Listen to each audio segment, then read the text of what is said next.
Welcome to Beneath the Branches, the podcast for the adoption and foster care clinic where we sit in the shade of shared experience. The heart is normalized and belonging is built one honest conversation at a time. Adoption, foster care, or kinship placement brings deep joy and real challenges, and we're here to talk about all of it. The hard, the heartwarming, and everything in between. So grab a cup of coffee, take a deep breath, and join us as we hold space for the messy, beautiful work of building connection beneath the branches. Welcome back to Beneath the Branches. Today we're excited to have a partner with us, Kelly Alligood, who is with the Foster Coalition. So welcome so much. We're kind of in the same space and enjoying kind of getting to know each other and how we can partner together. Why don't you tell us a 2-minute version of like your journey to the Foster Coalition? Sure. Well, first, thank you for having us on today. Actually, about probably 3.5, 4 years ago, I wanted to get back in the workforce. I'd taken some time off to be with my kids. And in looking for work, I really wanted it to have purpose and meaning. And just, I'm a Christian. And so part of what I wanted to do was feel like I was doing something that God had called me to, not just a job, not just a paycheck. And ended up at Foster Coalition. And I don't have a specific connection to foster kinship or adoptive families, but I do have a very personal connection with kids and people who have experienced trauma and how that impacts their behavior, their mental health, their physical health, and how it can impact the whole family. And that really drew me to this job and this work because we see a lot of that with our work in Foster Coalition. Yeah, definitely. And, I'm just learning all that Foster Coalition is actually involved in. Maybe you could tell us kind of what problem or problems that Foster Coalition uniquely sets out to solve. Yeah, of course. So one thing that we recognize is that there's not a lot of collaboration of efforts out there. So you've got government agencies who are removing kids from their home. You've got local agencies that are trying to put the foster families together with the kids. And then you've got churches who may or may not be offering some support, but each of those does a unique thing separate from all the others. So what we really want to do is help bring all of those together to collaborate their efforts and their services so these vulnerable families have more encouragement and support and are equipped to do the work that they're trying to do. Yeah. And we've really definitely benefited from that, kind of learning resources through you guys of how to connect our families.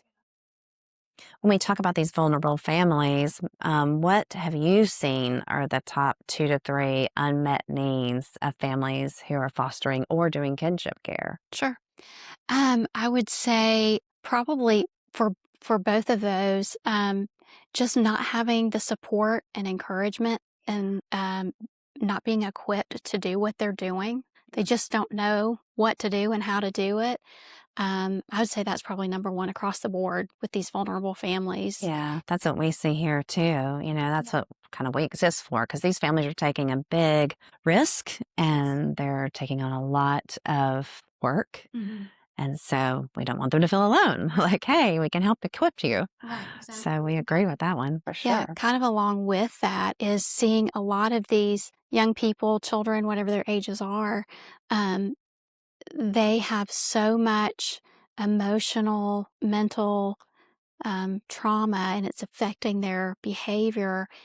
And these families really don't know how to navigate that. And they don't have the resources that they need to help them specifically navigate the trauma with the children. Yeah. There's a lot of thoughts about foster care in general, and a lot of misconceptions about foster care. What are some of the biggest misconceptions that you see about the foster care system or children in foster care? Yeah. Gosh, there's a lot. I would say one of the biggest ones is that young people or children who are in or have been in foster care are bad kids. Mm-hmm. That there's just an immediate, that's a bad kid. Yeah. It's a kid who's had a bad situation and a bad set of circumstances, but they're not bad. And then I would say another one it's pretty widespread outside of people who really do know about foster care is that foster parents are in it for the wrong reason. They're in it for a paycheck. They don't care about those children. This is not Annie, where we don't have Miss Hannigan. Yeah. That's not what all foster parents are like.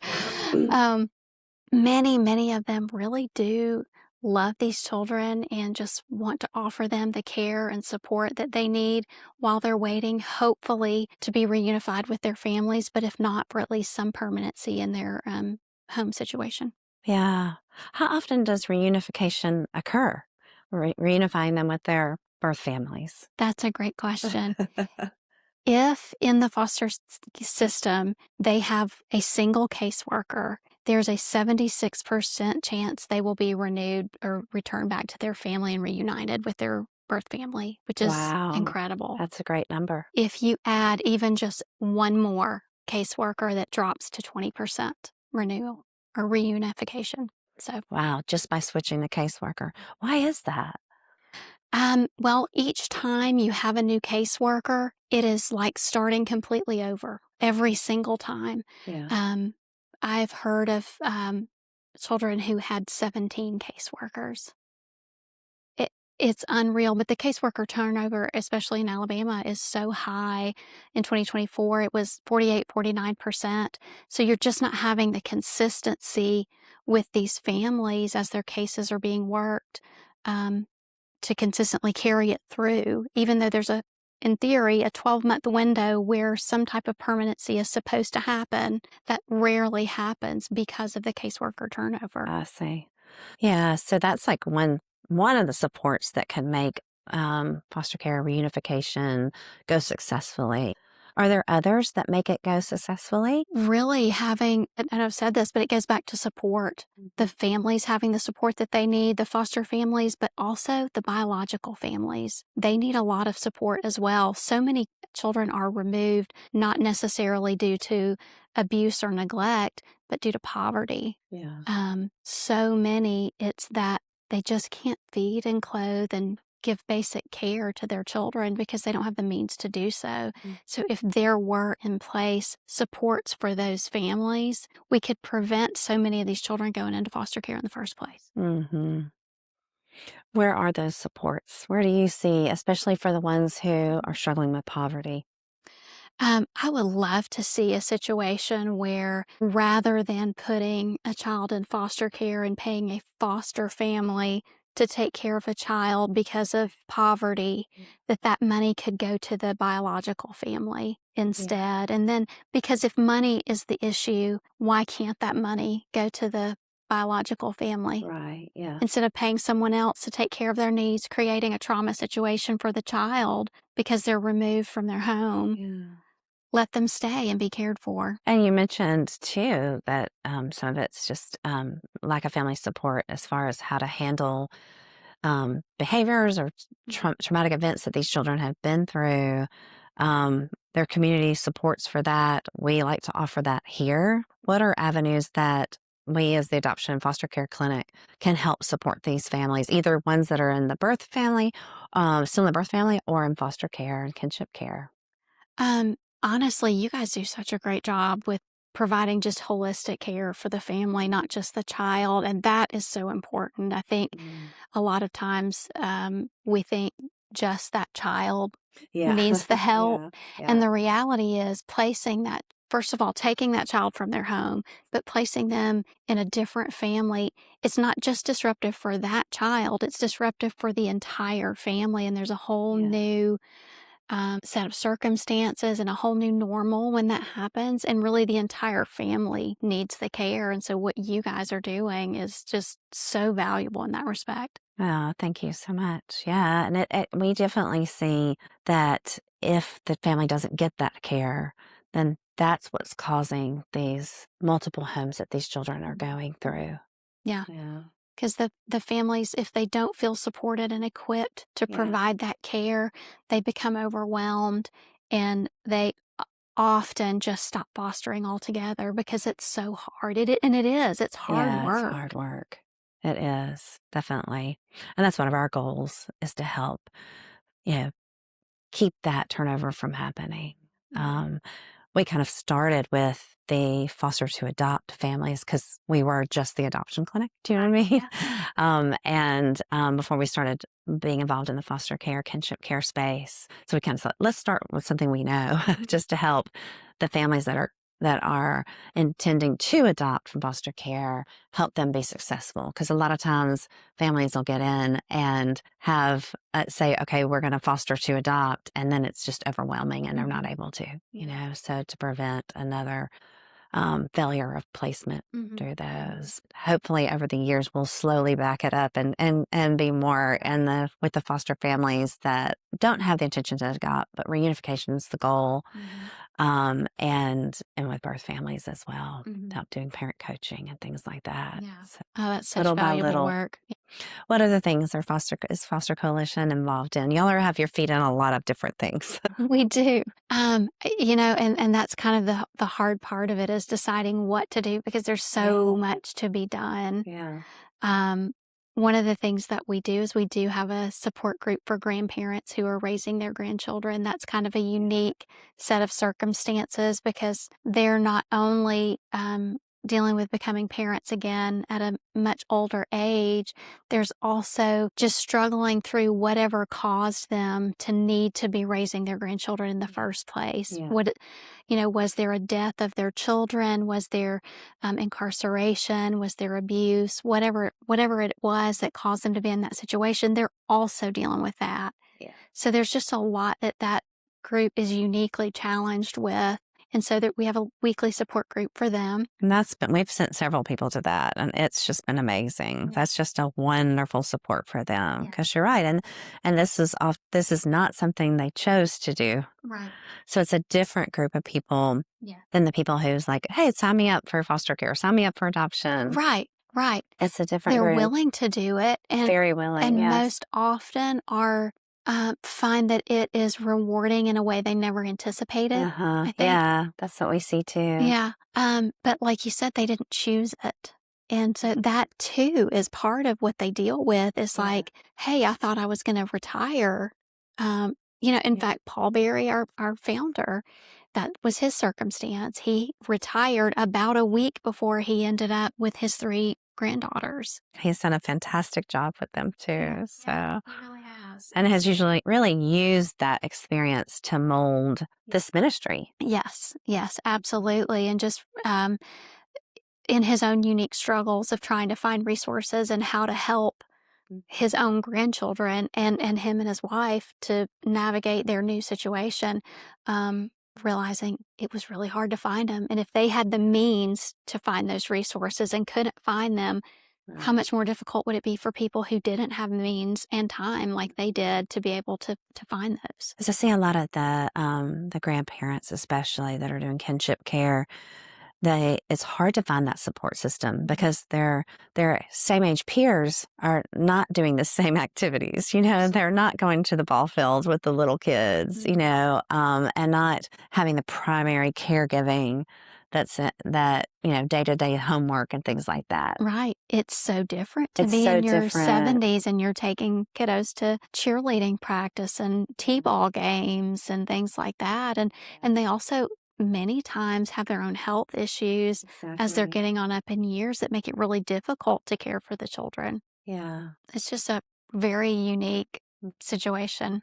Yeah, well, it's great that y'all are able to give them a social group to go through that together with, so they're not feeling alone. They're feeling supported. I think that's Such a so wonderful important is that they group. don't feel alone, that they know other people understand how they feel. And I think sometimes that's for all of us. Don't we just want to know that we're not alone in whatever we're experiencing? Right. We just want to know somebody else gets it. They don't have to fix anything. Nothing has to improve, but you feel better just knowing somebody else knows.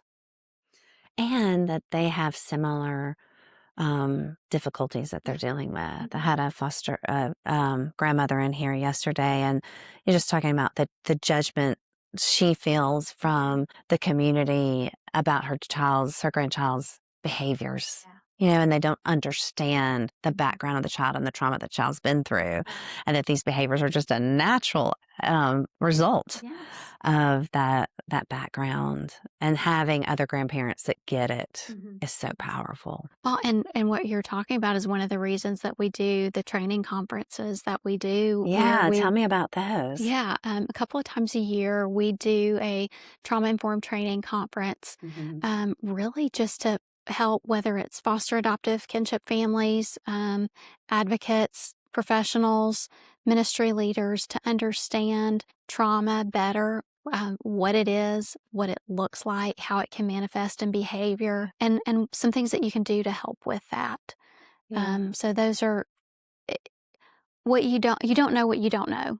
And so when you're equipped and have the information, you can approach it from a completely different standpoint than when you have no idea why a child is behaving the way that they are. If you can understand that trauma is the driving force behind that behavior, it completely shapes your response to it. Yeah, definitely. And y'all do that twice a year? We do. How can families find out about either of these two things, when the trauma conferences are, and then also the grandparents raising grandchildren? Yeah, we put all of that on our website. It's fostercoalition.org, and there's an events tab, and we just try to keep everything there. How can people connect with the grandparents raising grandkids?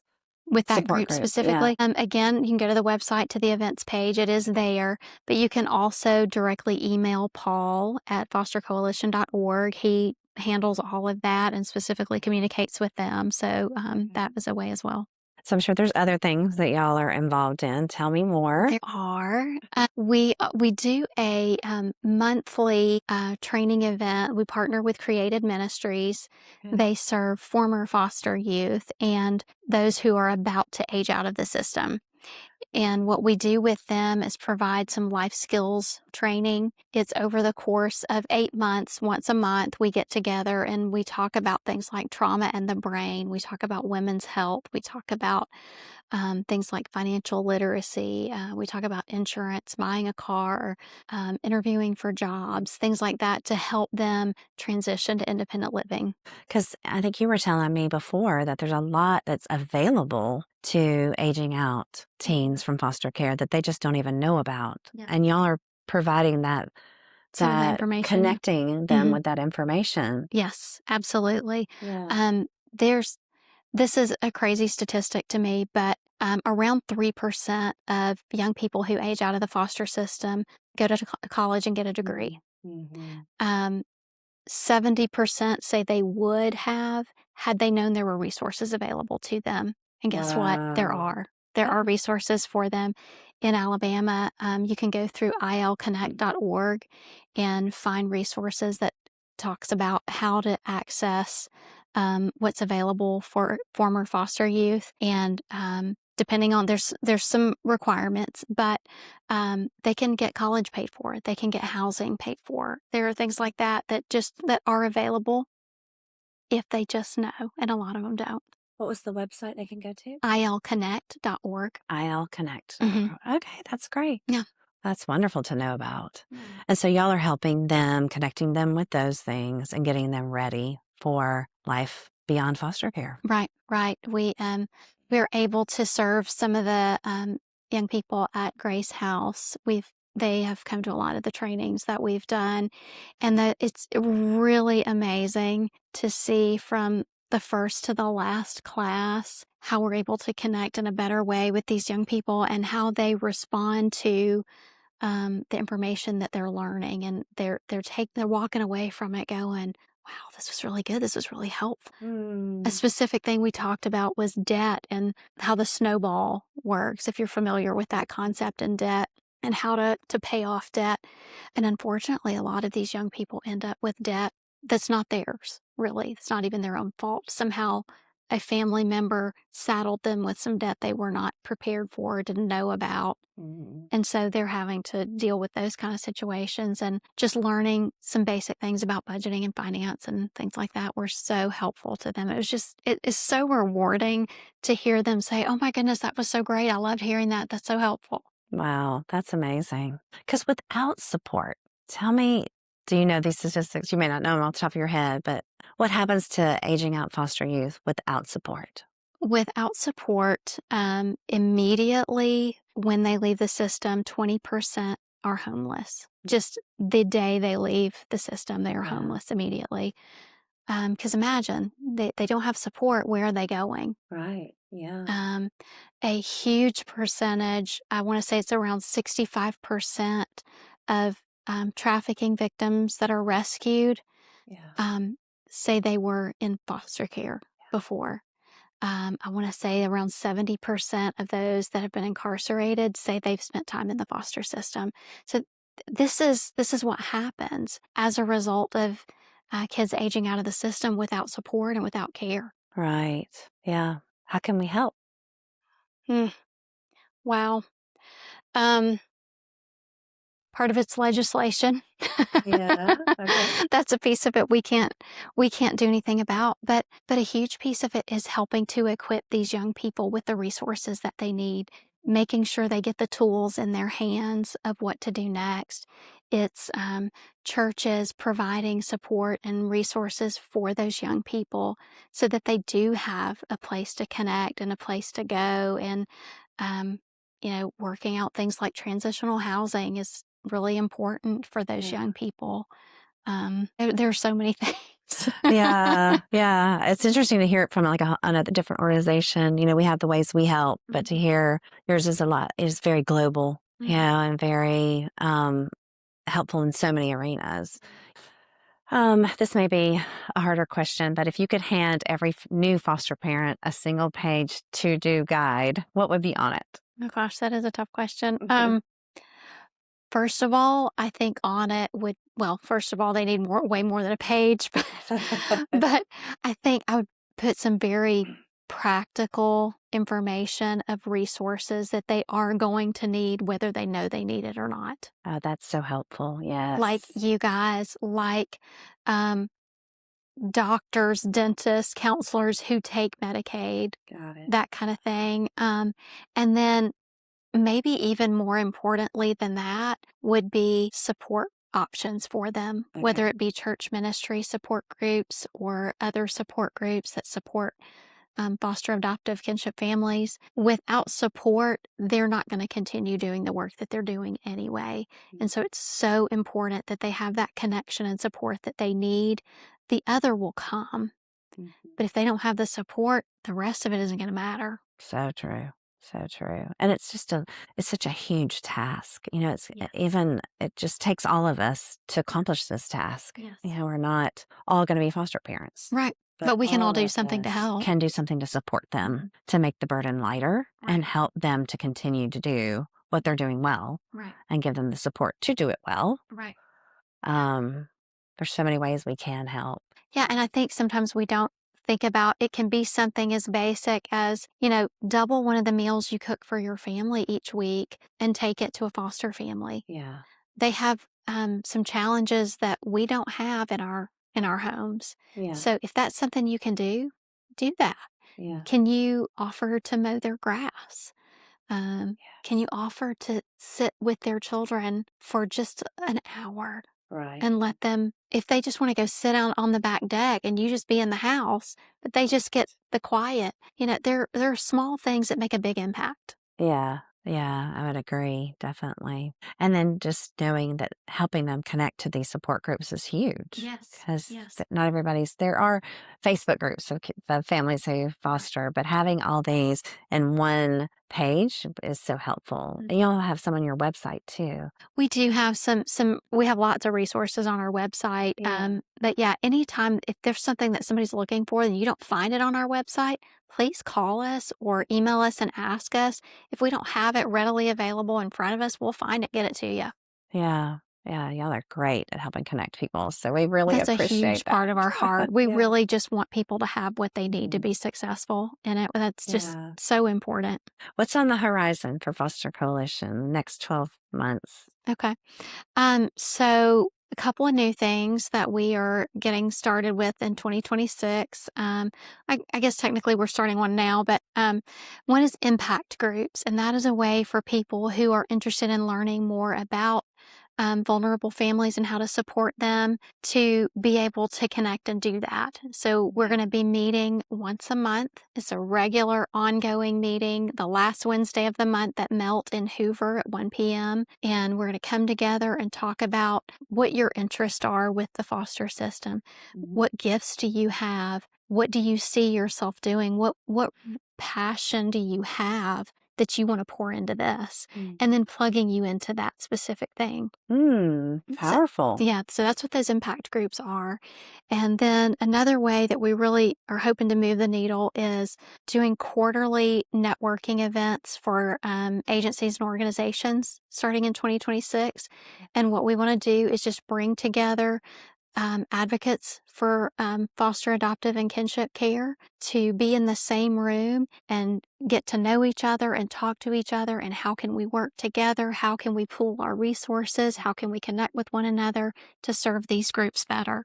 Those are going to be very impactful groups. We hope so. Yeah. We hope so. Yeah. Because so many people want to know what they can do.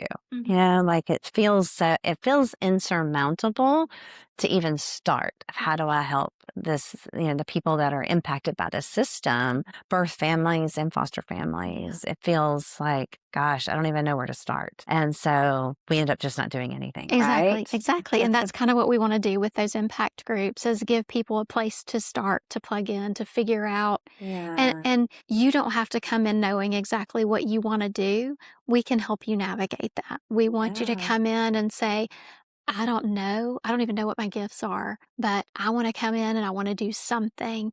And we want to help you figure out what that something is and what those gifts are and where it's best for you to plug in. And like you mentioned, the other groups, what are y'all calling the other groups that you mentioned of providers?